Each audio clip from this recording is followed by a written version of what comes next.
Hello, good morning. कैसे हैं आप सब? होप करते हैं कि सब अच्छे होंगे। स्वागत है आप सबका हमारे यूट्यूब चैनल पर। जैसा कि आप अभी थंबनेल पे देख पा रहे होंगे, जो डीवी के लिए मुख्य सेविका का चारों प्रपत्र डाउनलोड हुआ है, उसमें जो चौथे नंबर का प्रपत्र है, उसमें आप लोगों ने देखा होगा कि स्नातक के उसमें नंबर भरने हैं। किस तरीके से भरने हैं, उसको देख लेंगे इस वीडियो के माध्यम से। मैंने जो रेंडमली भरा है एक पेज पर पेंसिल से, उसको मैं दिखा देती हूँ कि किस तरीके से भरना है। क्योंकि मैंने एक लोगों से बात करी जिनकी डीवी हुई है ग्रेजुएशन लेवल पे, तो उन्होंने बताया कि किस तरीके से भरना है, तो वो भर के हम आपको अभी दिखा देंगे। अगला क्वेश्चन आप लोगों का ये था कि नोटिफिकेशन के अनुसार आरक्षण सर्टिफिकेट कब के होने चाहिए, जैसे जाति प्रमाण पत्र को लेकर के है। तो अभी देख लेंगे उसमें क्या लिखा हुआ है, उसके अनुसार समझ लेते हैं। पहले देख लेते हैं नोटिफिकेशन के अनुसार आरक्षण सर्टिफिकेट के अनुसार। यहाँ पे आप देख पा रहे होंगे, ये किसी भाई साहब का कमेंट है, लास्ट डेट के पहले का बना होना चाहिए आरक्षण का सर्टिफिकेट।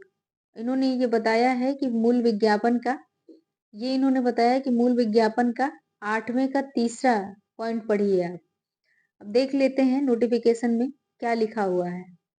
यहाँ पे आप देख पा रहे होंगे, ये मूल नोटिफिकेशन का अंश है। यहाँ पे आरक्षण संबंधी तीन नियम दिए गए हैं, पहला, दूसरा और तीसरा। अब देखेंगे पहला क्या है कि उत्तर प्रदेश की अनुसूचित जातियों, उत्तर प्रदेश की अनुसूचित जनजातियों, उत्तर प्रदेश के अन्य पिछड़ा वर्गों, आर्थिक रूप से कमजोर वर्ग के अभ्यर्थियों को उत्तर प्रदेश सरकार के अद्यावधिक विद्यमान शासनादेशों विभाग से प्राप्त अधियाचन के अनुसार आरक्षण अनुमन्य होगा। अगला अगर आप देखें तो इसी प्रकार इसमें है कि इसी प्रकार क्षैतिज आरक्षण के अंतर्गत आने वाले श्रेणियों यथा उत्तर प्रदेश के स्वतंत्रता संग्राम सेनानी के आश्रित, भूतपूर्व सैनिक, दिव्यांगजनों तथा उत्कृष्ट खिलाड़ियों को भी विद्यमान अद्यावधिक अध्यादेशों, अधिनियम, शासनादेशों विभाग से प्राप्त अधियाचन के अनुसार रिक्तियां बनने पर नियमानुसार आरक्षण अनुमन्य होगा। अब तीसरा देख लेते हैं, आरक्षण। यहाँ पे लिखा हुआ है आरक्षण आय सीमा में छूट चाहने वाले अभ्यर्थी संबंधित आरक्षित श्रेणी के समर्थन में इस विस्तृत विज्ञापन के परिशिष्ट में मुद्रित तथा वेबसाइट पर उपलब्ध निर्धारित प्रारूप पर सक्षम अधिकारी द्वारा जारी जाति प्रमाण पत्र, आरक्षण संबंधी प्रमाण पत्र जो आवेदन की तिथि तक अथवा विज्ञापन की अंतिम तिथि तक जारी किया गया हो प्राप्त कर लें। जब उनसे अपेक्षा की जाए तब उन्हें उक्त प्रमाण पत्र आयोग में प्रस्तुत करना होगा।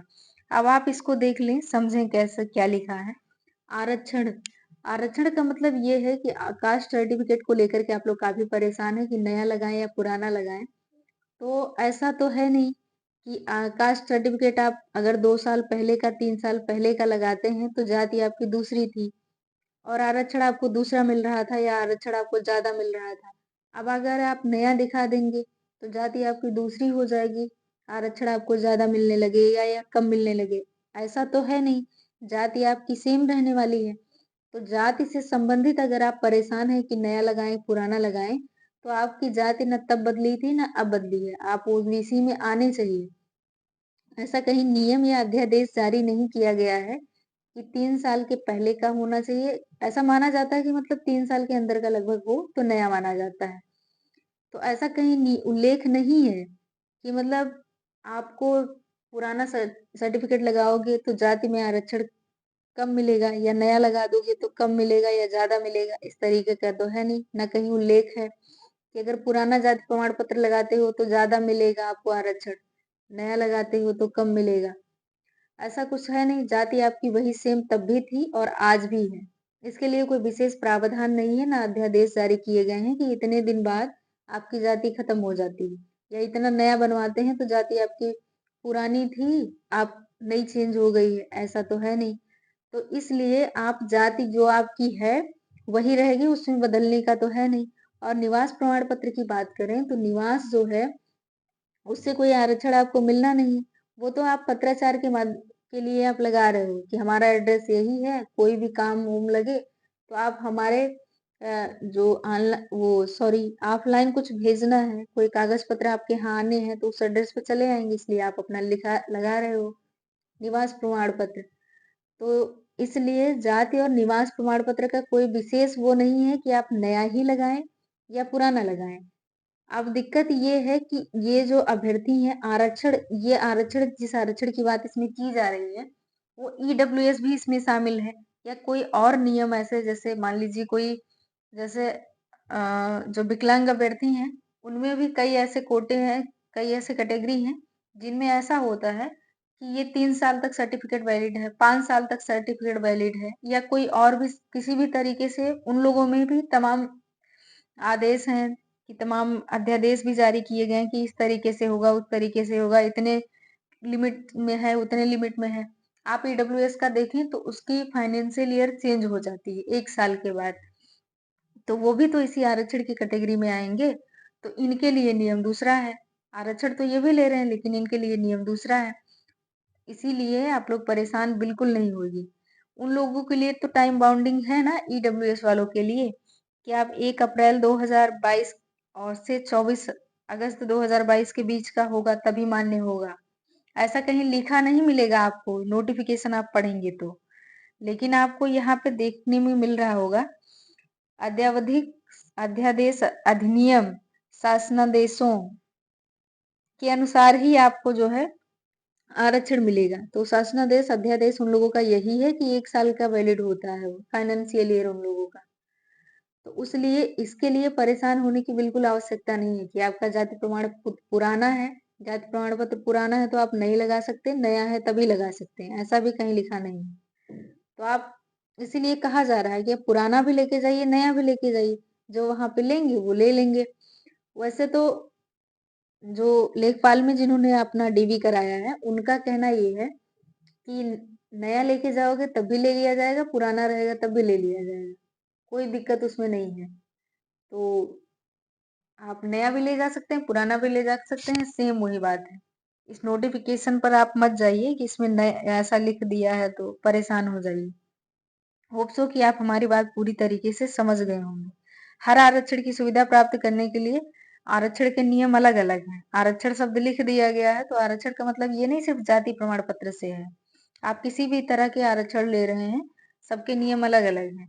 तो जाति आपकी पहले वही थी, ओबीसी में आप पहले भी थे तो ओबीसी का लाभ अब भी आज भी ओबीसी ही है, तो आरक्षण का लाभ तब भी जैसे ओबीसी के अंतर्गत मिलता था वैसे आज भी मिलेगा। ऐसे एससी कैटेगरी में है, जैसे जाति जिस जो जाति में वो पहले थे जिस जाति में, वही जाति आज भी उनकी है, तो वही जितना लाभ उस टाइम जितना परसेंट लाभ मिल रहा था उतना ही परसेंट लाभ अब भी मिलेगा, इसमें कोई चेंज होने नहीं है। तो ये सारी चीजें आपको एकदम बिल्कुल क्लियर समझ में आ गई होंगी। नया होगा तो नया और पुराना, नया पुराना होगा दोनों होगा, नया पुराना दोनों लेके जाइएगा, जो लेना होगा वो ले लेंगे वहां पे। अब आगे देख लेते हैं कि भरना क्या है, प्रपत्र में स्नातक के नंबर कैसे भरे जाएं, ये आप यहाँ पे देख लीजिए। ये है मेरा, मैंने रेंडमली ऐसे ही भरा है इसको, यहाँ पे आप देख पा रहे होंगे ये प्रपत्र संख्या 4 है, यहाँ पे आप देखें ये प्रपत्र नंबर 4 है, इसको मैंने खुद से भरा है पेंसिल से। ये हाई स्कूल के मेरे यहाँ से यहाँ तक हाई स्कूल के सब्जेक्ट हैं, यहाँ पे आप देख पा रहे होंगे। ये मैंने हाई स्कूल के पूरे भरे हैं जो नंबर मुझे प्राप्त हुए हैं, और ये पूर्णांक, ये प्राप्तांक भरा हुआ है, ये पूर्णांक भरा है। और आगे आप देखें तो मेरे बीए में जो इंटर में जो सब्जेक्ट हैं, हिंदी थे, इंग्लिश थे, और यहाँ पे ये नागरिक शास्त्र जिसे सिविक्स कहते हैं, समाज शास्त्र था और भूगोल था। तो इसके नंबर मैंने यहाँ पे भरे हुए हैं, ये हो गया। अगला आप देखें तो मेरे बीए के जो सब्जेक्ट हैं वो हिंदी था और सोशियोलॉजी था और भूगोल था। इसके नंबर मैंने यहाँ पे भरे हैं, यहाँ पे आप देख पा रहे हैं। ये मेरा 2 साल था हिंदी। तो हमारे यहाँ जो हमारी यूनिवर्सिटी कराती है, हर यूनिवर्सिटी के नियम अलग अलग हैं। हमारे यहाँ जो यूनिवर्सिटी कराती है उसमें जो है पहले साल और दूसरे साल जो नंबर होते हैं वो दो दो पूर्णांक होते हैं, 200 पूर्णांक होता है। पहले साल भी 200 पूर्णांक, दूसरे साल भी 200 पूर्णांक, और तीसरे साल में 2 सब्जेक्ट बचते हैं, दोनों के पूर्णांक 300 के होते हैं। तो यहाँ पे आप जो डीडीयू से किए होंगे उन्हें पता होगा तो जो हिंदी के नंबर मैंने लिखे हैं वो हिंदी मैंने 2 साल सिर्फ पढ़े हैं। तो 2 साल में फर्स्ट ईयर के नंबर और सेकंड ईयर के नंबर दोनों जोड़ करके जितना मुझे मिला है वो मैंने यहाँ पे लिखा है और दोनों साल के पूर्णांक मैंने लिखे हैं 200 और 200 करके, यानी 400 पूर्णांक हो गया। तो मैंने 400 पूर्णांक यहाँ पे लिख दिया है। अब ये 2 ही साल पढ़े थे और ये सब्जेक्ट दोनों हमने 3 साल पढ़े हैं। तो तीनों साल के नंबर फर्स्ट ईयर के प्लस सेकंड ईयर के प्लस थर्ड ईयर के जितने नंबर मुझे मिले हैं वो जोड़ के मैंने प्राप्तांक में लिखे हैं। और तीनों साल के जो पूर्णांक हैं वो 200 फर्स्ट ईयर में था, 200 सेकंड ईयर में था पूर्णांक और 300 थर्ड ईयर में था। तो 2 2 4 और 3 7, तो 700 हमारे पूर्णांक हो गए। मैंने 700 यहाँ पे लिखा हुआ है। ऐसे सेम भूगोल के साथ भी है। जो मैंने फर्स्ट ईयर में नंबर प्राप्त किए हैं, सेकंड ईयर में प्राप्त किए हैं और थर्ड ईयर में प्राप्त किए हैं, तीनों के नंबर जोड़ लिए हैं। तीनों के प्राप्तांक जो नंबर जोड़ के प्राप्तांक में लिखे हुए हैं। और ऐसे ही जो है पार्ट 1 फर्स्ट ईयर और सेकंड ईयर और थर्ड ईयर तीनों के जो नंबर हैं वो मैंने जोड़ के यहाँ पे लिखे हुए हैं पूर्णांक वाला। तो इस तरीके से ये 2 साल वाला मेरा हिंदी था, तो 2 साल हिंदी का हो गया और 3 साल ये था समाजशास्त्र, 3 साल का ये हो गया, भूगोल भी 3 साल का था, तो 3 साल का ये हो गया। अब टोटल इसको जोड़ करके मेरा पूरा 1800 बन रहा है। पूर्णांक मैंने 1800 लिख दिया है, प्राप्तांक में मैंने लिख दिया है जो जितना मुझे प्राप्त हुआ था। अगला देखें तो इंटर का ये जो है नंबर है पूर्णांक वाला, इंटर का लिख दिए हैं। फिर जो प्राप्तांक था उसको लिख दिए हैं। फिर नीचे श्रेणी आप देख पा रहे होंगे, यहाँ पे श्रेणी लिखा हुआ है। ये हाई स्कूल का पूर्णांक है और ये प्राप्तांक है और ये मैंने श्रेणी लिख दिया है। तो ये पूरा हो गया है। लास्ट में आपको हस्ताक्षर करने हैं, यहाँ पे अभ्यर्थी के हस्ताक्षर होने चाहिए। यहाँ मैंने हस्ताक्षर किए हैं। तो होप सो कि आपको इसी तरीके से सेम भरने हैं। दोनों बातें आपको समझ में आ गई होंगी, प्रपत्र भरने वाला और दूसरा ये आरक्षण संबंधी नियम, दोनों चीजें क्लियर हो गई होंगी। अब हो मुझे लगता है कि कोई दिक्कत होगी नहीं आय और जाति और निवास में। ये बहुत कंफ्यूजिंग क्वेश्चन था आप लोगों का, इतने दिन से घूम रहा है ये और कंफर्म नहीं हो पा रहा है। तो होप सो कि आप दोनों बातें समझ पा रहे होंगे।